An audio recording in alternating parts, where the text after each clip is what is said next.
ایک انتہائی اہم موضوع کو لے کر چل رہے ہیں، اور وہ موضوع ہے اسلام میں انسانی حقوق کیا ہے اور اسلام کا تصور امن۔ اس پہ بالترتیب کافی موضوعات پہ ہم نے بات کی۔ پہلے اسلام کے تصور امن پر بات کی، اور پھر اس کے بعد بالترتیب ہم نے حقوق پہ بات کی، جس میں والدین کے حقوق بیان کیے گئے، اولاد کے حقوق بیان کیے گئے، اور گزشتہ جمعہ المبارک کے خطبہ میں زوجین کے، میاں بیوی کے آپس میں ایک دوسرے کے حقوق کیا ہیں۔ آج کے اس جمعہ المبارک کے خطبہ میں جس موضوع کا انتخاب کیا ہے وہ جنرل عام طور پر مسلمانوں کے ایک دوسرے پر حقوق کیا ہے، اس پہ آج ہم نے بات کرنی ہے۔ اسلام نے ہمیں کیا اخلاق دیے ہیں، کیا طور طریقے دیے ہیں مسلمانوں کو آپس میں رہن سہن کے لیے، آپس میں ایک دوسرے کے ساتھ معاملہ کرنے میں، اور ایک دوسرے کے ساتھ کس طرح پیش آنا ہے۔ اس والے سے اسلام نے ہمیں کیا رہنمائیاں دی ہیں، ہمیں کیا ہدایات دی ہیں۔ تو آج اس کو قرآن و حدیث کی روشنی میں نے آپ کی خدمت میں پیش کرنا ہے، تاکہ ہمیں پتہ چل سکے کہ یہ جو کلمہ پڑھ کے ہمیں تمام دنیا کا کوئی بھی مسلمان وہ کسی بھی علاقے میں رہتا ہے تو لا الہ الا اللہ محمد رسول اللہ صلی اللہ علیہ وسلم، یہ وہ مبارک لفظ ہیں کہ جنہوں نے دنیا کے تمام مسلمانوں کو ایک لڑائی میں پڑو دیا ہے۔ مسلمان کسی بھی علاقے کا رہنے والا ہو، کسی بھی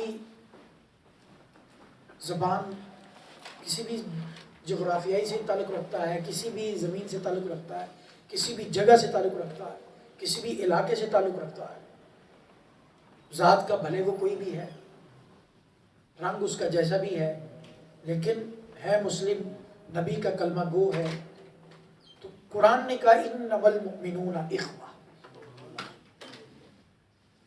دنیا کے تمام مسلمانوں کے درمیان قرآن نے ایک رشتہ قائم کر دیا۔ اس رشتے کو رشتہ اخوت کہتے ہیں، بھائی چارے کا رشتہ، کہ فرمایا تمام مومنین دین میں آپس میں بھائی بھائی ہیں۔ یہ جو بھائی کا لفظ استعمال کیا، گویا یہ قرآن نے واضح کر دیا کہ تمام مومن آپس میں ایک دوسرے کے خیر خواہ ہیں، ایک دوسرے کا بھلا چاہنے والے ہیں، ایک دوسرے کا اچھا سوچنے والے ہیں۔ یہ ریلیشن ایسا ہے کہ بھائی اپنے بھائی کا برا نہیں سوچتا، بھائی اپنے بھائی کو نقصان نہیں پہنچاتا۔ انما المؤمنون اخوہ، تو قرآن نے تمام مومنین کو بھائی چارے کی لڑی میں پرو دیا، اور یہ تمام مومنین کے درمیان رشتہ اخوت قائم کر دیا۔ انما المؤمنون اخوہ، تمام مومنین آپس میں بھائی بھائی ہیں۔ اور میں فَأَصْلِحُوا بَيْنَ أَخَوَيْكُمْ، میں جب بھائی بھائی ہو تو پھر آپس میں لڑائی نہیں ہونی چاہیے، آپس میں صلح رکھو۔ اور فرمایا جو دو بھائی آپس میں لڑ بھی پڑیں تو تم ان کی لڑائی کو ہوا نہ دو، ان کی لڑائی کو بڑھاؤ نہیں۔ قرآن یہ کہتا ہے تم صحیح معنوں میں بھائی ہونے کا حق ادا کرو۔ وہ کس طرح ہوگا کہ فَأَصْلِحُوا بَيْنَ أَخَوَيْكُمْ، کہ اپنے بھائیوں کے درمیان صلح کروا دو، بھائیوں کے درمیان صلح کروا دو۔ وَاتَّقُوا اللَّهَ، اور اللہ سے ڈرو، لَعَلَّكُمْ تُرْحَمُونَ، تاکہ تم پر رحم، یعنی آپس میں رشتوں کے والے سے اور ایک دوسروں کے ساتھ، مسلمانوں کے ساتھ تعلق کے والے سے فرمایا اللہ سے ڈرو۔ اور جو اللہ سے ڈرتا ہے وہی رحمت خدا کا مستحق بنتا ہے۔ اللہ کی رحمت کا حقدار وہی بنتا ہے جو اپنے دل میں خوف خدا کو پیدا کر لیتا ہے۔ تو اس آیت میں اللہ تعالیٰ نے ایک جنرل حکم دیا، انما المؤمنون اخوہ، تمام مومنین آپس میں بھائی بھائی ہیں۔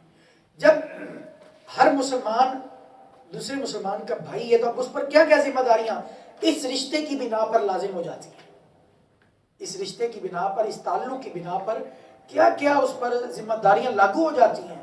تو آئیے اس آیت کی تفسیر احادیث مبارکہ کی روشنی میں سمجھتے ہیں کہ ایک مسلمان کلمہ گو ہے، دوسرا مسلمان بھائی بھی کلمہ گو ہے، تو ان کا آپس میں اس رشتے کی بنا پر کیا ایک دوسرے کے لیے شریعت نے باتیں لازم قرار دی ہیں. تو اس والے سے نبی کریم صلی اللہ علیہ وسلم نے ارشاد فرمایا المؤمن للمؤمن کالبنیان یشد بعضہ بعضا. بخاری شریف کی اور مسلم شریف کے حدیث پاک ہے. فرمایا مومن کے لیے دیوار کی مانند ہے. مومن کے لیے، اس آیت کو سامنے رکھتے ہوئے یہ ساری حدیثیں آپ نے سماعت فرمانی ہے کہ انما المؤمنون اخوہ، میں کہ تمام مومنین آپس میں بھائی بھائی ہیں. ادھر فرمایا المؤمن للمؤمن، بخاری و مسلم شریف کے حدیث پاک، مومن کے لیے دیوار کی طرح ہے. یہ دیوار کی مثال جو دی، اس کے کیا مراد ہے؟ میں یشد بعضہ بعضا، فرمایا جس طرح دیوار کا ایک حصہ دوسرے حصے کو سپورٹ کرتا ہے، مدد دیتا ہے اور اس کو مضبوط کرتا ہے، اس کی ایک اینٹ دوسری اینٹ کو، دوسری تیسری کو، تیسری چوتھی کو، اس طرح ساری اینٹیں مل کر ایک دوسرے کو مضبوط کرتی ہیں اور وہ ایک پوری مضبوط دیوار بن جاتی ہے. تو فرمایا ان اینٹوں کا جو آپس میں تعلق ہے، دیوار میں لگی ہوئی اینٹوں کا یا دیوار کی جو اجزاء ہیں ان کا جو آپس میں تعلق ہے، اسی طرح مومنین کا آپس میں تعلق ہے کہ مومنین ایک دوسرے کو مضبوط کرتے ہیں، کمزور نہیں کرتے. یہ تعلق ہے. آقا علیہ السلام نے کتنی خوبصورت مثال دے کے ہم پر یہ مسئلہ واضح کر دیا کہ مومن کے لیے ایک دیوار کی مانند ہے. جس طرح دیوار کا ایک حصہ دوسرے حصے کو مضبوط کرتا ہے، ایک پارٹ دوسرے پارٹ کو مضبوط کرتا ہے، فرمایا اسی طرح مومن بھی آپس میں ایک دوسرے کو مضبوط کرتے ہیں، نہ کہ کمزور کرتے ہیں، گراتے نہیں، ایک دوسرے کا بھلا کرتے ہیں، اچھا سوچتے ہیں، برا نہیں سوچتے، نقصان نہیں پہنچاتے. اور اسی طرح آقا علیہ السلام نے ایک اور حدیث پاک میں ارشاد فرمایا، اور یہ بھی حدیث بخاری شریف کے اور مسلم شریف کے حدیث پاک ہے. فرمایا مثل المؤمنین فی توادہم وتراحمہم وتعاطفہم مثل الجسد اذا اشتکا منہ عضو تداعى له سائر الجسد بالسہر والحمى او کما قال علیہ السلام. فرمایا کہ پہلے فرمایا جو حدیث پاک بیان کی کہ مومن کے لیے دیوار کی طرح ہے. ٹھیک ہے. اب ایک اور حدیث میں آقا علیہ السلام نے ایک اور مثال دی. مومنین کا آپس میں جو رشتہ ہے اور مومنین کا جو آپس میں تعلق ہے، ریلیشن ہے، اس کو واضح کرنے کے لیے آقا علیہ السلام نے ایک اور مثال دی. فرمایا مومنین کی مثال فی توادہم، آپس میں ایک دوسرے پر محبت کرنے کے والے سے، ایک دوسرے پر شفقت کرنے کے والے سے، ایک دوسرے پر مہربانی کرنے کے حوالے سے مومنین کی مثال ایسے ہے مثل الجسد، جیسے جسم ہے، جیسے انسانی جسم ہے.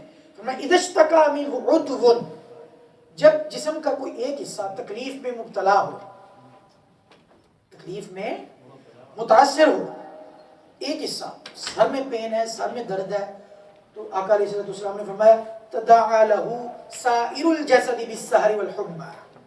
فرمایا درد تکلیف تو جسم کے ایک حصے میں ہے، لیکن بے چین پورا جسم ہو جاتا ہے. بے چین سارا جسم ہو جاتا ہے. سائر الجسد، پاؤں میں تکلیف ہے تو پورا جسم درد محسوس کر رہا ہے، پورا جسم بے سکون ہے، پورے جسم کو آرام نہیں ہے. کان میں درد ہے تو درد تو کان میں ہے، لیکن بے چین سارا جسم ہے، بے قرار سارا جسم ہے، بے سکون سارا جسم ہے. آقا علیہ السلام نے فرمایا جس طرح جسم کا ایک حصہ تکلیف میں مبتلا ہو تو سارا جسم بے چین ہو جاتا ہے. فرمایا دنیا کے کسی بھی کونے میں کوئی ایک مسلمان بھی تکلیف میں مبتلا ہے تو پوری مسلم کمیونٹی جو ہے اس پر اس کا اثر ہونا چاہیے اور وہ ساری بے چین اور بے قرار ہو جائے. یہ تعلق ہے مسلمانوں کا آپس میں جو آقا علیہ السلام نے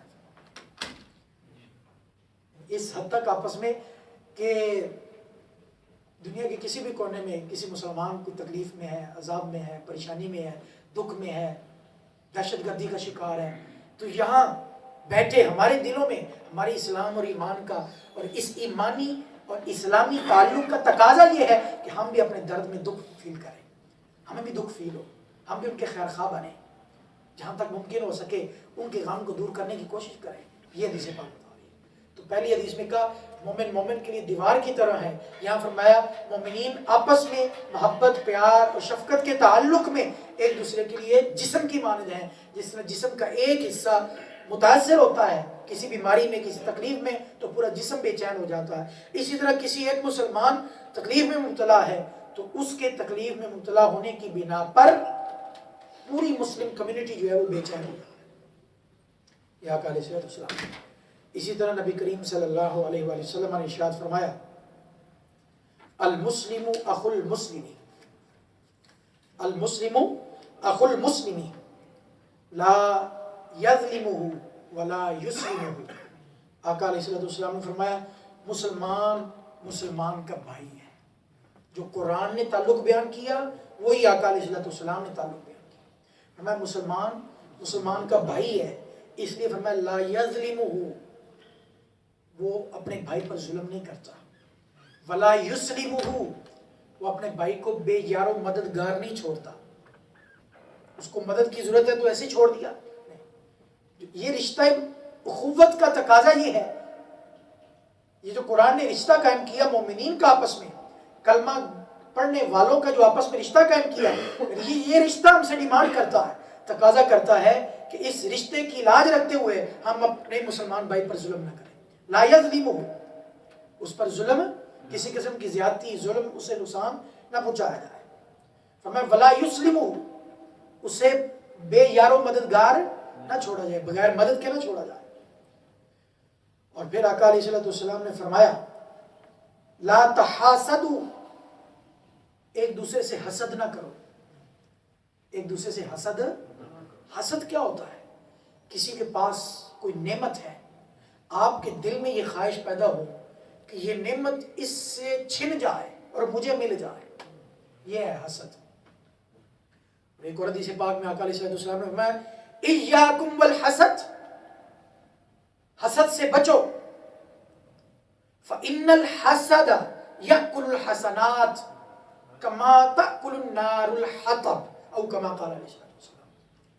فرمایا اپنے آپ کو حسد سے بچاؤ، یہ اتنی بری چیز ہے، فرمایا کہ حسد نیکیوں کو اس طرح کھا جاتا ہے جس طرح آگ لکڑی کو کھا جاتی ہے۔ فرمایا ایک دوسرے، تو یہ بھی حسد جو ہے ایک برائی ہے، اور یہ اس رشتہ اخوت کے خلاف ہے۔ جہاں رشتہ اخوت ہوگا وہاں حسد نہیں ہوگا، بلکہ اس کے بعد جو ہمیں اسلامی حکم ہے وہ یہ ہے کہ رشک آپ کر سکتے ہو۔ رشک آپ کر سکتے۔ رشک کیا ہوتا ہے کہ آپ اس کے لیے بھی خیر خواہ ہوں کہ اس کے پاس بھی رہے، میرے بھائی کے پاس بھی یہ نعمت رہے، اور اس کے پاس ہونے کی وجہ سے آپ خوش ہوں، دل میں تنگی نہ ہو، دل میں پریشانی نہ ہو، اور اپنے دل میں بھی خواہش پیدا کر سکتے ہیں مجھے بھی مل جائے۔ اللہ نے اس کو گاڑی دی ہے تو یہ خواہش نہ ہو کہ اس سے گاڑی چھن جائے، یا آپ دل میں تنگی محسوس کریں کہ اس کے پاس گاڑی کیوں ہے، آپ پریشان ہو رہے ہیں، نہیں، آپ اس کے لیے بھی خوش ہوں، اللہ نے اس پر کرم کیا، اس کو نعمت عطا کی ہے، اور دعا کریں یا اللہ جس طرح تو نے اس بھائی پر، میرے بھائی پر کرم کیا مجھ پہ کر۔ یہ ہے رشک، یہ اسلام میں اچھا عمل ہے، یہ پسندیدہ عمل ہے۔ لیکن اس کے برعکس حسد، فرمایا لا تحاسد، آپس میں حسد نہ کرو۔ اسی طرح فرمایا ولا تناجشوا، ایک دوسرے کو دھوکہ نہ دو۔ اسی طرح فرمایا ولا تباغضوا، ایک دوسرے کے بارے میں بغض نہ رکھو، ایک دوسرے کے بارے میں بغض نہ رکھو۔